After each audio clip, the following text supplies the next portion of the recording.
ইসলামী বিশ্ববিদ্যালয়ের শিক্ষার্থী সাজিদ আব্দুল্লাহ হত্যার বিচার দাবিতে ব্যতিক্রমধর্মী কর্মসূচি পালন করেছেন শিক্ষার্থীরা। লাল কাফনের প্রতীকী মরদেহ নিয়ে বুধবার দুপুর 1টায় বিশ্ববিদ্যালয়ের প্রশাসনিক ভবনের সামনে এ কর্মসূচি অনুষ্ঠিত হয়। দেখা যায় প্রশাসনিক ভবনের মূল ফটকের সামনে রক্তমাখা লাল কাফন বিছিয়ে রাখা হয়েছে। দড়ি দিয়ে পথ আংশিক বন্ধ করে টানানো হয়েছে প্রতিবাদী কাগজ, যেখানে লেখা সাজিদ হত্যার দায় মাথায় নিয়ে প্রশাসনিক ভবন চালাচ্ছি। কাফনের পাশে লাল রঙের লাশ লেখা এবং ছড়িয়ে ছিটিয়ে রয়েছে প্রতীকী রক্তের দাগ। কর্মসূচিতে শিক্ষার্থীরা বলেন, প্রশাসনিক কর্মকর্তাদের রক্তমাখা কাফন টপকিয়ে অফিস যেতে হবে। এ হত্যার দায় এড়ানোর সুযোগ নেই। সাজিদ আব্দুল্লাহর হত্যার বিচার চেয়ে তারা ক্লান্ত নন বলেও জানান। শিক্ষার্থীরা হুঁশিয়ারি দিয়ে বলেন, প্রশাসন বিচার নিশ্চিত করতে ব্যর্থ হলে দায়িত্ব শিক্ষার্থীদের হাতে তুলে দিতে হবে। বিচার না হওয়া পর্যন্ত আন্দোলন চলবে।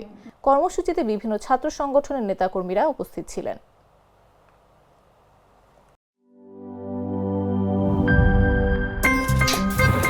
আমার একটা স্মার্ট সিদ্ধান্তে 25% গ্যাসের খরচ কমেছে। ভাবছেন কিভাবে?